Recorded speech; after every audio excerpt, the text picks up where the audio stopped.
Muy buenos días, estimados estudiantes. Estamos ya en la sexta clase que corresponde a matemática. Bienvenidos. Y esta clase se la vamos a dedicar a Johann Peter Gustav Lejeune Dirichlet. Es un alemán, nació en una ciudad muy bonita de Alemania llamada Bering, y su fama se debe a que siguió con los trabajos que empezó en su época René Descartes, más o menos en el año de 1600. Luego fue mejorada por Gauss, que por cierto llegó a conocerlo, y Lejeune Dirichlet pues continuó con esa obra y logró definir a lo que es las funciones que partieron desde un plano cartesiano hacia un sistema tan complejo que hoy por hoy permiten incluso hacer la aplicación dentro de la astrofísica y de ciencias muy avanzadas. Él dejó sentados unos principios que hasta ahora se los aplica. Por si acaso, Lejeune Dirichlet traducido significaría el joven Dirichlet. Dirichlet viene de Richelieu, que es hijo de ricos. Realmente no fue hijo de ricos, fue hijo de un hombre que se dedicaba al correo, trabajaba en una empresa de correos, pero eso le permitió, gracias al trabajo de su papá, tener acceso a muchos libros, a muchos documentos que en ese entonces eran muy costosos, y le logró granjear el cariño de mucha gente hasta llegar al punto de ser reconocido como un matemático puro o matemático nato. Una anécdota es que, aunque les parezca increíble, Gauss, siendo uno de los matemáticos más famosos del planeta, odiaba enseñar. Él sabía, pero cuando le decían que enseñe, para él era un tormento. Y John Peter Gustav Dirichlet fue su alumno, y Gauss reconoció en él un joven que tenía un gran talento para las matemáticas, a tal punto que en una de sus cartas Gauss lo recomendó para que él dirija la universidad donde él trabajaba, sabiendo de que poco tiempo después iba a morir. Bien, en homenaje a Dirichlet vamos a avanzar entonces con funciones de variable real. Este es un tema muy sencillo, muy fácil, pero hay que prestar un poquito de atención. Arranquemos con algo de teoría. ¿Qué es funciones de variable real? Se denomina una función de variable real f, así es su nomenclatura, cuando su dominio y su recorrido, es decir, la imagen que presenta el dominio, pertenecen al conjunto de los números reales, o también puede ser parte de los subconjuntos.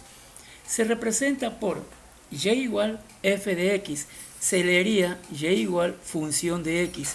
No olvidemos, función de x es lo mismo que decir y. La gráfica de una función de variable real es el conjunto de pares, es decir, los valores de x y los valores de y del plano cartesiano, que satisfacen la fórmula de la siguiente ecuación. Ejemplo, tengo una función de x o una f de x que nos dice que es igual a 2x al cubo menos 2. 2x al cubo menos 2. Hacemos una tabla de valores. Bien, y mentalmente hagamos el reemplazo. Cuando x vale menos 3, acá arriba, ¿no? Menos 3 al cubo. Sería menos 3 por menos 3, 9.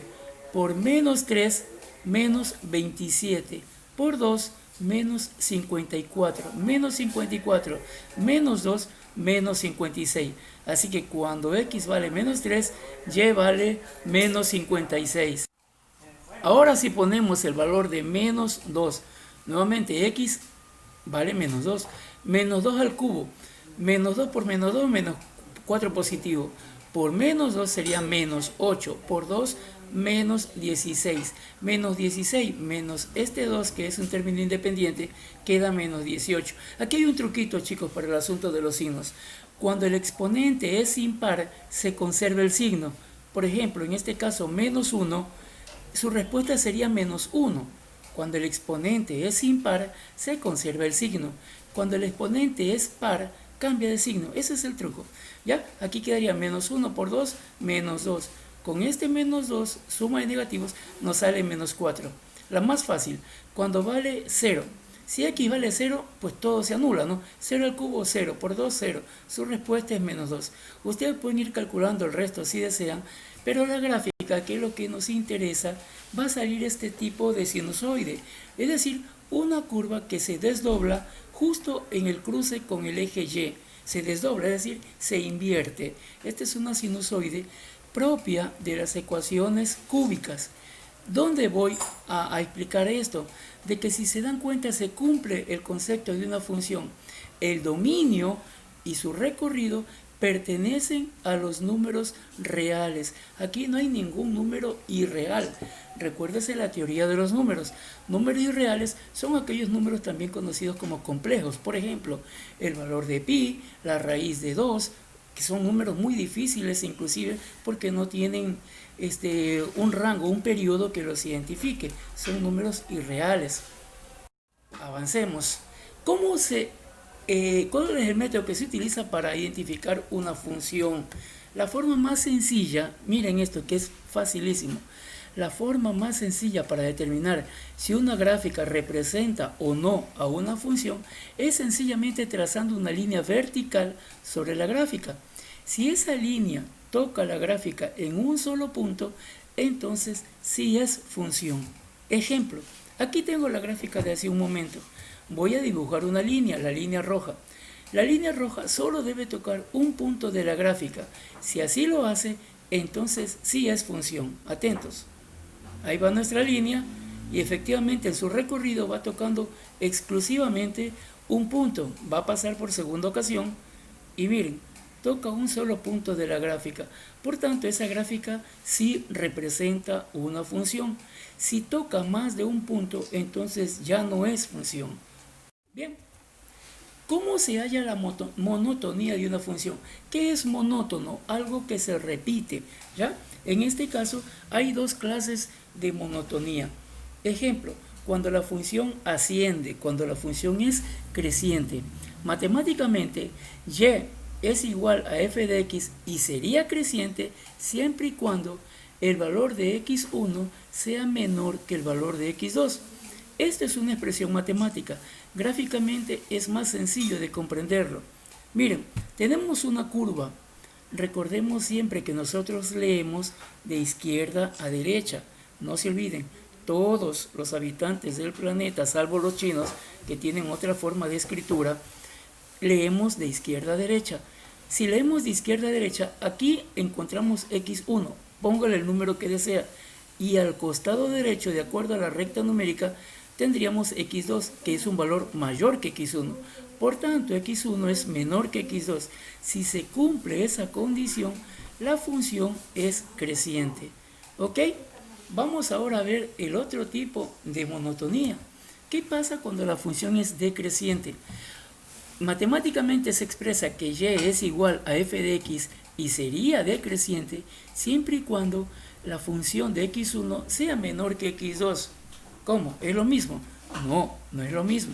Miremos la gráfica.